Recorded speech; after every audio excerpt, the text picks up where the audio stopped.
Mike Tomlin in the background, perhaps, or one of the Pittsburgh Steelers representatives having a little bit of a chat with Justin Fields before we start to worry about the offensive lineman. I think, Howard, there's going to be a lot of scouts, GMs, and head coaches that are interested in talking to that young man this afternoon. There really are, and I think you can stay with me for a minute here, Rick. So first of all, your elite quarterback that's had an unbelievable day. What's he doing right now? He's watching his big guys. Glad you brought that up. Watch the guys right? that protect me. Absolutely. He's right there supporting them. You see Coach Tomlin there. So that always gives you a little insight to what he may be interested in. He's always a guy that's in the middle of drills when he's evaluating his players. And this is just an opportunity to show the offensive line the power that they have, being able to keep those hands inside and take those short strides to be able to move that sled down the field. Yeah, so you see Myers and now Davis. The description of these two from Rob Rang is that Myers is a prototypically built bulldozer with broad shoulders and thick limbs, that Davis is built like the fire hydrant. And you can see that with that low center of gravity. It's really helped him against bull rushers when you're trying to defend on a pass play. And he also drives, obviously, from the line of scrimmage. Had a terrific year last year, was kind of considered the leader of that offensive line. And that's a position group, Howard, that obviously you don't get nearly as much attention. But how good this Ohio State offensive line has been over the past decade, and the stars that we've seen from this offensive line now build long-term NFL careers. Davis and Myers could be the next couple of guys to join this group. Yeah, guys that have been able to play multiple positions up and down the offensive line. They really have shown their versatility.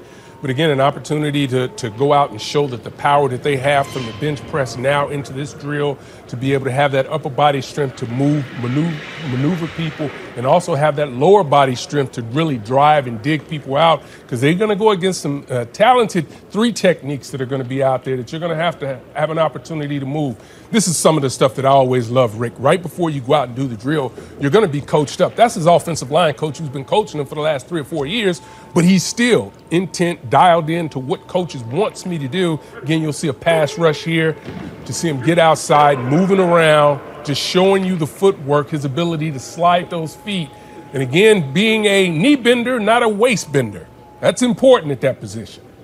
You are Howard Griffith, right? You're not Jerry DiNardo. I'm just checking because that's usually a comment that I get from Coach DiNardo. And that's just making sure. Yeah, I take it. I mean, it's the reality, though. Now you look at the last couple of years, and maybe you go back 2 decades, 3 decades, and the importance 2 decades ago of the big outside linemen, the tackles, to defend against those end rushers. So you look at the success Ohio State has had on the inside of the offensive line, the interior, with guys like Price and Elflein, and now Wyatt Davis and Josh Myers. And Howard, when you start to translate into the NFL these days, and you look at not just the dominant defensive ends, but the dominant defensive tackles that are in these new systems, that are in these 4-3s, and you look at guys like Aaron Donald and needing guys on the interior of your offensive line that can protect, that can run block, and can do so against elite athletes, because let's be honest, those elite athletes now on the defensive line, they're not just on the ends. Yeah. There are elite athletes on the interior as well. Yeah, and I'll tell you, Ohio State has really done an outstanding job of recruiting these young men to be able to play inside and outside, because they're just so athletic. You know, they get the cream of the crop. They can get who they want when you talk about offensive linemen, and they really translate well into this system. But again, a chance for them to show the footwork and to show the power upside in the hands and in the arms, to be able to hold guys off, because that's going to be important, because these 3 techniques now in the National Football League are some of the best athletes that are on the field. And a lot of times you don't think of them that way because they're not the skinny guy that's 180, 90 pounds.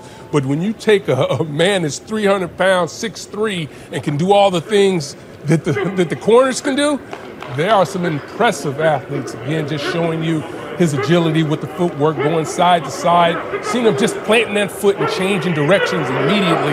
You don't want to see him just stutter stepping and then being able to kick out of there. You're seeing him plant and immediately being able to change direction. Shows a lot of athleticism and a lot of lower body strength. Now, why do you think it is that, whether it was under Urban Meyer, who you see there in the background, or Ryan Day over the last couple of years, why has the interior of the offensive line for Ohio State been so good? How much of that is coaching? How much of it is recruiting? And if more of it is coaching once you get there, because that's not a position that is highly talked about at the high school level.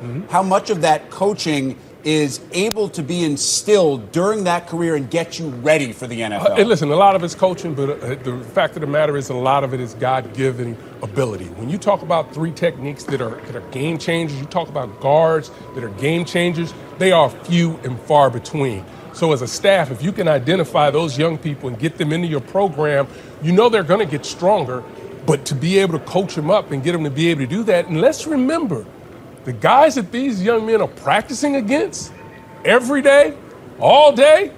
Was that offensive, with the defensive line you're saying at Ohio State's been pretty good over the last couple of years? That's what you're practicing against. We've got Chase Young, one of the great defensive players, a rookie player last year in the National Football League, really played at a high level. He's at the pro day. I wonder if he's there trying to get some extra pointers from Coach Johnson as well and supporting some of his teammates that are there performing today. Yeah, you have to practice against Chase Young. Before that, you had to practice against Nick Bosa. Before that, you had to practice against Joey Bosa. Yes, these are things that get you ready for the NFL. Joshua Perry played with a couple of those guys. He's at field level, and as we continue to watch some of these individual workouts with Davis and Myers and the other offensive linemen, Joshua, what's your perspective from down low?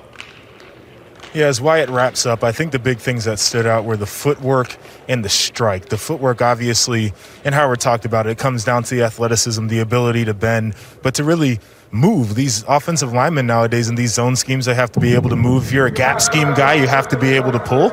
And so that's something he showed he could do, but it was the physicality with the strike that really stood out. You could hear the pads making a loud thumping sound. He has heavy hands. That's an awesome trait for an offensive lineman. Joshua, you were a linebacker very recently in the NFL. How can you describe the athleticism that I don't think people can really understand from guys this size, sometimes pulling, having a downhill 7 or 8 yard charge toward those linebackers, trying to worry about not just guys like Wyatt Davis coming at you, but also likely a 240-pound running back right behind him? Yeah, it's really difficult, and that's what you want to have as a guy who can get in front of these athletic linebackers. And we've seen some of the times today coming out of Ohio State's pro day from the linebacker position, very athletic, but when you have the linemen up front who can at least mirror them, get in the way, obstruct their path, they become very, very valuable. I think it's interesting as well. Urban Meyer was in the background watching those offensive linemen. Remember, Jacksonville has the first pick in round 1 and 2, but the Jags also via trade have a mid-round pick in round 1 and a mid-round pick in round 2. We know Urban Meyer loves to surround himself with familiar coaches and staff. Could a guy like Davis or Myers be a mid-second round pick